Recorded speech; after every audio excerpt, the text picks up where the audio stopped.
أعوذ بالله من الشيطان الرجيم. بسم الله الرحمن الرحيم. تلك الرسل فضلنا بعضهم على بعض،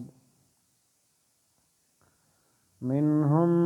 من كلم الله ورفع بعضهم درجات، وآتينا عيسى ابن مريم البينات وأيدناه بروح القدس،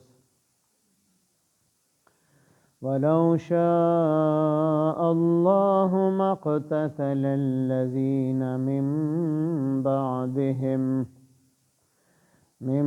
بعد ما جاءتهم البينات ولكن اختلفوا، فمنهم من آمن ومنهم من كفر، ولو شاء الله ما اقتتلوا ولكن الله يفعل ما يريد. آمنت بالله صدق الله مولانا العظيم.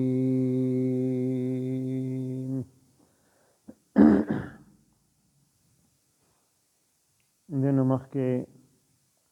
د دویمې پارې آخری آیت کې آخره حصہ کې الله پاک فرمایل وانک لمن المرسلین. د ټولو پیغمبرانو ذکر وکړو او د نبی علیه السلام د هغې په پیرس کې یې شمار کو چې ته پیغمبر اگر کدا خلق ستانه انکار کوي او پتا باندې اعتراضونه کوي، نو الله پاک گواهی ورکړه چې ته د الله پاک رښتینی پیغمبر یې. اوس دغه انبیاء علیهم السلام د هغې په منځ کې په یو بل باندې فضیلت ثابت دی. لومبنۍ درجه زمونږ د پیغمبر حضرت محمد صلی الله علیه وسلم دا. دویمه درجه د حضرت ابراهیم علیه السلام دا. دریمه درجه د حضرت موسی علیه السلام دا، او څلورمه درجه د حضرت عیسی علیه السلام ده. او دا شان بعضی پیغمبرانو سره الله پاک براه راست کلام کړی دی، د فرشتې واسطه پکې منځ کې نه وه. لکه حضرت موسی علیه السلام سره الله پاک په کوه طور غر باندې کلام او خبرې وکړې، خو الله پاک یې لیدلی نه دی، صرف کلام شوی دی براه راست. او بعضې پیغمبرانو سره الله پاک کلام کړی دی، خپل کلام یې ورته رالیږلی دی د فرشتې په واسطه باندې. او اکثرو پیغمبرانو ته الله پاک وحی د فرشتې په واسطه باندې رالیږلی ده. او د نبی علیه السلام سره هم د معراج په شپه باندې په لامکان کې الله پاک د عرش د پاسه براه راست کلام کړی دی. او نبی علیه السلام د الله پاک دیدار او زیارت او ملاقات هم کړی دی، یې لیدلی هم دی. او دا شان د حضرت عیسی علیه السلام سره هم الله پاک براه راست کلام کړی دی. او حضرت عیسی علیه السلام ته الله پاک معجزې ورکړې وې. د هغې معجزې ذکر بینات لفظ کې کړی دی. او د عیسی علیه السلام د مور بیبي نوم ذکر کړی دی، مریم بیبي. د حضرت عیسی علیه السلام د نوم معنی ده مبارک، برکت والا، او یو معنی ده سردار، مشر. او د مریم معنی ده عبادت گزاره چې ډېر عبادت کوي. د څنګه نومي نو هغه شان پکې بیا الله پاک صفات پیدا کړي. د عیسی علیه السلام مور بیبي مریم بیبي دا ډېر عبادت گزاره حیادار او پاکه بیبي وه. د دې خصوصیت دا دی چې دا واده شوی نه ده، نکاح نه ده شوی، او الله پاک په خپل حکم سره یو بچی ورته ورکو، حضرت عیسی علیه السلام. نو خلقو اعتراضات شروع کړل، په مریم بیبي باندې بهتان ولګو چې ته خو واده شوی هم نه، نو دا بچی د کوم ځای نه پیدا شو؟ دې نه خو معلومیږي دا معاذ الله چې تا بدکاري کړې ده، نو بچی دې پیدا شوی دی. نو مریم بیبي ته الله پاک حکم راولېږو چې ته د خپل ماشوم ته اشاره وکړه، دی به جواب ورکړي خلقو ته. نو هغې ویل ماشوم به څنګه خبرې کوي، تاسو تپوس خو ترې نه وکړئ که نه. نو حضرت عیسی علیه السلام د مور په غېږه کې خبرې شروع کړي، انی عبد الله، زه د الله بنده یم، آتانی الکتاب وجعلنی نبیا،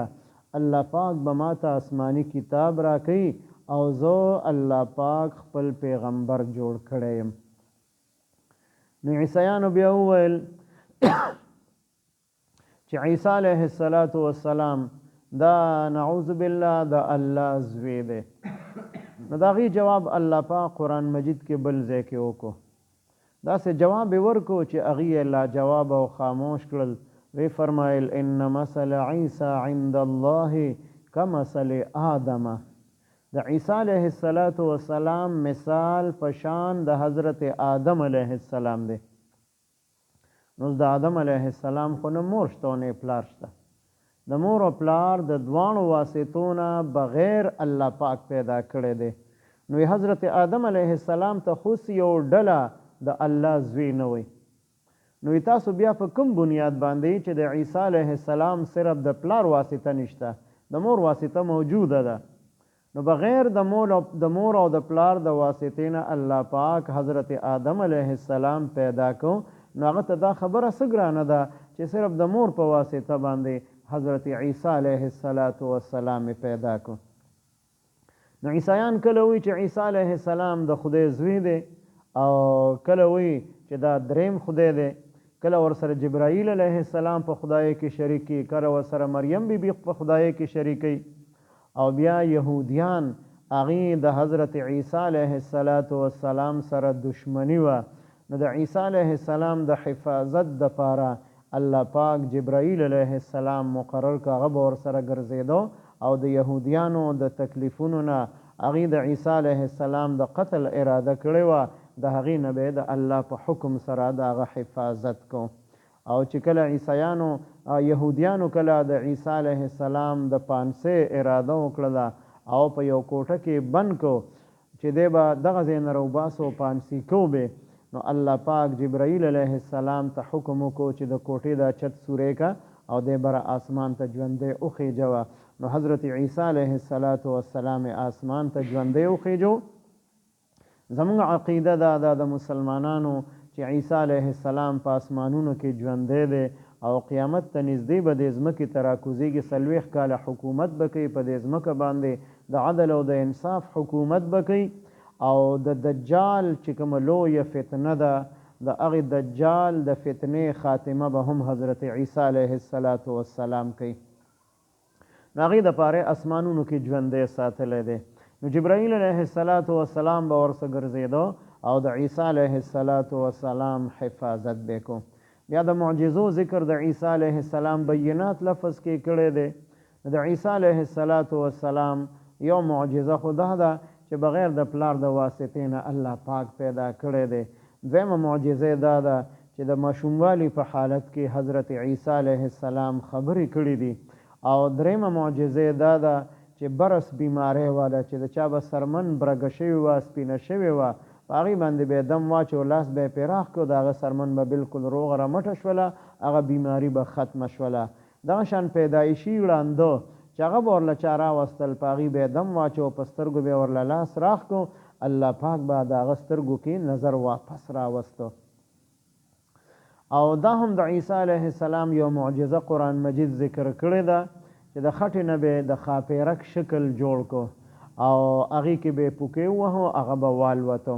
او تر څو پورې به د خلقو په نظر کې راتنو الوته به، او چې کله به د خلقو د نظر نه پناه شو نو واپس به په ځمکه راوغورځېد او خټه به ترې نه جوړه شوله. دا هم د عیسی علیه السلام معجزه وه. کور کې به چا کم خوراک کړی و، مثلا د غرمې په وخت کې یا د ماښام په وخت کې، نو هغه به ورته وی چې تا دا خوراک کړی په کور کې او دا خوراک دې د بل وخت دپاره ذخیره ګرځولی دی. او د الله پاک په حکم سره مړي به یې را ژوندي کول. یو د عیسی علیه السلام یو دوست او څه زمانه پس حضرت عیسی علیه السلام د هغې دوست ملاقات له لاړو، نو د هغه خور په کور کې موجود وه. د هغې نه یې تپوس وکړه زه خو د خپل دوست ملاقات له راغلی یم. یا خو دومره وخت شو وفات شوی دی، وی قبر یې راته وښایه. نو چې قبر لی بوتو نو عیسی علیه السلام ورته ودرېدو او دغه صاحب قبر هغه مړي ته یې وویل قم باذن الله، د الله په حکم سره پاسه. نو هغه د قبر نه را بهر شو، ژوندی شو او خپل کور ته واپس لاړو. بل ځای کې یو جنازه په لاره روانه ده او حضرت عیسی علیه السلام هم په هغه لاره تیریږي. یو بوډۍ زنانه ده، هغه جاړي.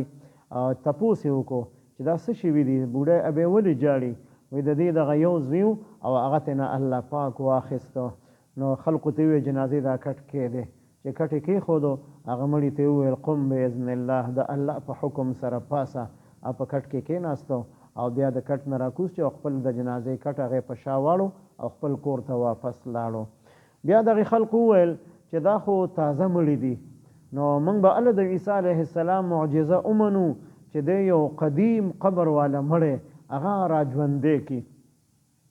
نو یو زوړ قبر ورته چا وښودو، وی راشه دا مړی که دې را ژوندی کړي بیا به دې موږ ومنو. عیسی علیه السلام د الله نه دعا وغوښتله، الله پاک ورته حکم وکړو قم باذن الله، ورته ووایه دا مړی به را ژوندی شي. چې هغه قبر ته ودرېدو، هغه مړی د قبر نه را ژوندی شو، را پاڅېدو او بیا ترې نه عیسی علیه السلام تپوس وکړو چې ته څوک یې، د کوم وخت نه په قبر کې پروت یې؟ وایي زه د حضرت نوح علیه السلام زوی یم، خپل نوم یې ورته واخیستو.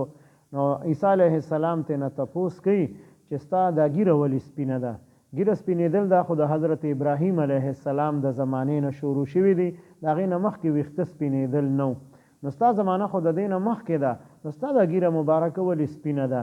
وی ما باندې د قیامت رعب او هیبت راغی چې ته وویل قم باذن الله. نو ما ویل که قیامت قایم شو نو د قیامت هغه هیبت او رعب را باندې راغی، د هغې په وجه باندې زما ږیره سپینه شوله. نو دا دومره قدیم مړی هغې هم د الله په حکم را ژوندی کو. بیا هم ترېنه خلقو انکار کوو، کله به یې ورته جادوګر نسبت کوو او کله به یې ویل چې نه دا مړي خو د ژوندي کول خو د الله کار دی، نو دی هم په خدایۍ کې شریک دی، یا نعوذ بالله د خدای زوی دی، نو دی ځکه مړي را ژوندي کوي. نو دغه خلقو د دغه معجزو نه پس هم اختلاف وکړو. چا لږ کسان داسې وو چې هغوی ورته پیغمبر وویل، ایمان یې پرې راوړو چې هغوی ته حواریین ویلی شي، او زیاتو خلقو ورسره اختلاف وکړو. نو چا ایمان راوړو او چا کفر اختیار کو. تلک الرسل، دا ډله د پیغمبرانو چې الله پاک دنیا ته رالیږلي دي، 1,24,000 انبیا علیهم السلام کم و بیش الله رالیږلي دي. او په هغې کې رسول د رسول جمع ده، 313 په هغې کې رسولان دي. او رسول او نبی کې فرق دا وي چې رسول ته الله پاک ځان له یو آسماني کتاب یا ځان له یو آسماني شریعت او قانون ورکوي، نو هغه ته رسول ویلی شي. نو هر یو رسول هغه نبی هم وي، خو هر یو نبی هغه رسول نه وي، ځکه نبیان زیات دي او د رسولانو تعداد 313 دی. نو نبی هغه چاته ویلی شي چې هغه ته د مخکني پیغمبر په کتاب باندې یا د هغه په قانون او شریعت باندې د عمل کولو حکم وي، نو هغه ته نبی ویلی شي. او چې ځان له آسماني کتاب یا ځان له آسماني شریعت او قانون الله پاک ورکړی، نو هغه ته رسول ویلی شي. او رسول د هغې جمع ده. او رسول لفظ په قرآن مجید کې د فرشتو دپاره هم استعمالیږي، هغه په معنی لغوي باندې استعمالیږي. رسول لغوي معنی ده قاصد، پیغام رسان، پیغام رسون کې. او اصطلاحي معنی کې د حضرات انبیاء علیهم السلام د پاره استعمالیږي. نو فرمایي دا ډله د رسولانو فضلنا منګه فضیلت ورکړی دی بعضهم بعضو ته په دوی کې علی بعض په بعض نورو باندې چې کوم درجې په یو بل باندې د فضیلت د الله پاک د طرف نه ثابت دي حالانکه حدیث مبارک کې نبی علیه السلام فرمایي چې تاسو د ځان نه د پیغمبرانو د یو بل د پاسه د هغې فضیلت مه وایئ چې فلانې پیغمبر غوره دی او فلانې پیغمبر غوره دی تر څو پورې چې د الله پاک د طرف نه تاسو ته د هغې حکم نه وي راغلی منهم من کلم الله منهم بعضې په دې پیغمبرانو کې من هغه څوک دي کلم الله چې خبرې ورسره کړي دي الله پاک څنګه چې د موسی علیه السلام باره کې قرآن مجید کې الله پاک فرمایي وکلم الله موسی تکلیما چې حضرت موسی علیه السلام سره الله پاک خبرې کړي دي او دغه شان د نبی علیه السلام سره د معراج په شپه باندې د عرش د پاسه چې ملاقات کېدو د نبی علیه السلام سره هم براه راست کلام او خبرې کړي دي ورفع بعضهم او اوچت کړي دي بعضې په دوی کې درجات د درجو په اعتبار سره د یو پیغمبر درجه الله پاک په بل باندې اوچته کړې ده وآتینا او ورکړې وې منګه عیسی ابن مریم البینات عیسی علیه السلام ته چې زوی د مریم بیبي دی البینات ښکارا نښې ښکارا معجزې عیسی علیه السلام باندې د بنی اسرائیل خاندان د نبوت او د رسالت سلسله هغه پوره شوې ده دا د بنی اسرائیل خاندان آخري پیغمبر دی د ده نه وروستو تر زموږ پیغمبر صلی الله علیه وسلم پورې بل پیغمبر په دې منځ کې نه دی راغلی او عیسی علیه السلام ته دا خصوصیت حاصل دی چې په دې امت کې د امتی په حیثیت باندې ځان دپاره دعا غوښتې وه چې الله پیغمبري خو دې راکړې ده خو دا مې خواهش او تمنا ده چې ما د نبی علیه السلام په امت کې راوله د امتی په حیثیت باندې نو پیغمبري یې په خپل ځای ده او دا قیامت ته نږدې چې راکوزېږي نو دا هغه دعا یې غوښتې ده د امتی په حیثیت باندې به راځي او د دې قرآن مجید دعوت به خلقو ته ورکوي او په نبی علیه السلام د ایمان به خلقو ته دعوت ورکوي خپل آسمانی کتاب دعوت به چاته نه ورکوي د انجیل کتاب او نه به د خپل نبوت او رسالت چاته دعوت ورکوي چې په ما باندې ایمان راوړي او احکام د شریعت هغه هم د قرآن مجید نافذ کوي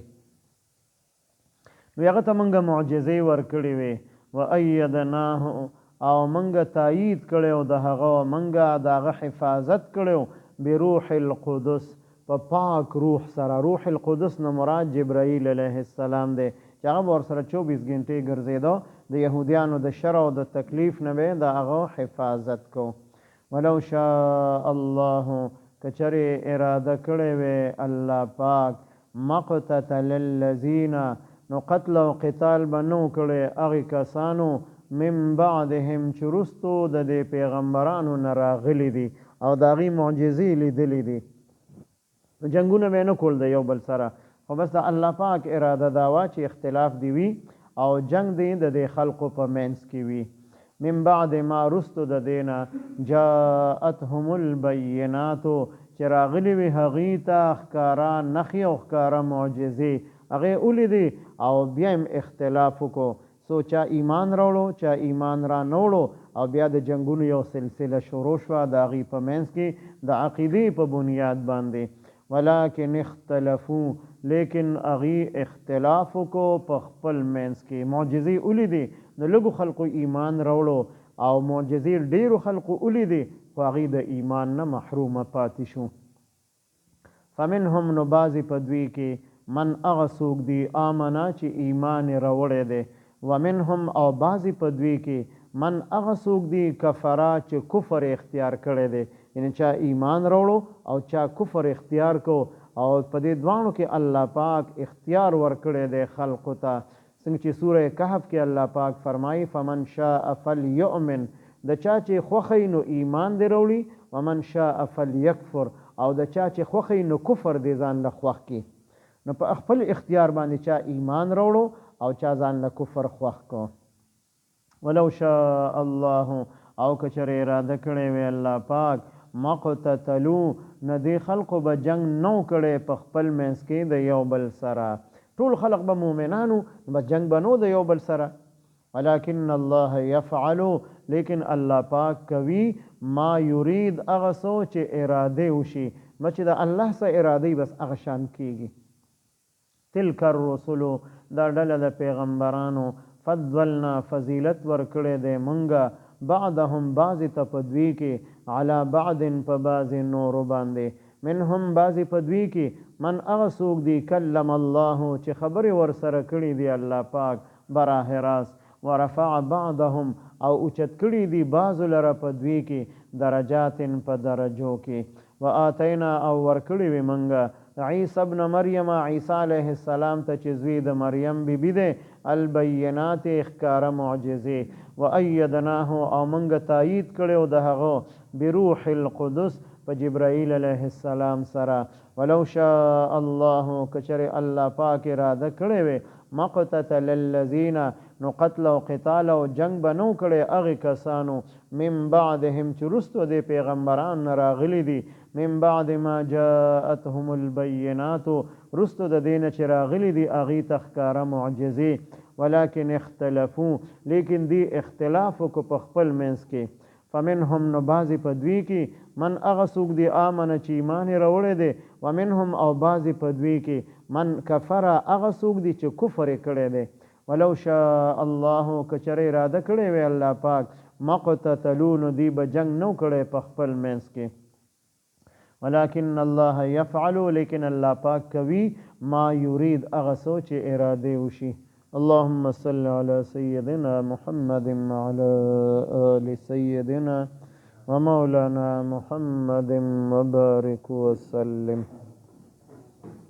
رب اجعلني مقيم الصلاة ومن ذريتي ربنا وتقبل دعاء ربنا اغفر لي ولوالدي وللمؤمنين يوم يقوم الحساب ربنا اغفر لنا ولإخواننا الذين سبقونا بالإيمان ولا تجعل في قلوبنا غلا للذين آمنوا ربنا إنك رؤوف رحيم ربنا هب لنا من أزواجنا وذرياتنا قرة أعين وجعلنا للمتقين إماما دریم سپاره شروع شوله سپاری چاروړي دعا ورته وکړي چې الله پاک د دې د اخلاص او د دې د صدقه جاریه په خپل دربار کې قبول او منظور وګرځي او الله پاک دې بدلی ورته په دنیا او آخرت دواړو کې ورکړي او الله پاک دې درس قرآن سره زموږ د ټولو د مینه محبت او دې ته ناسته د دې د ویل او د اورېدل په دې باندې موږ ټولو ته استقامت نصیب وګرځي او تر آخر وخت پورې د قرآن مجید د دې درس سره زموږ تعلق او نسبت قائم او دائم وساتي په دې باندې د دې په الفاظو باندې د پوهې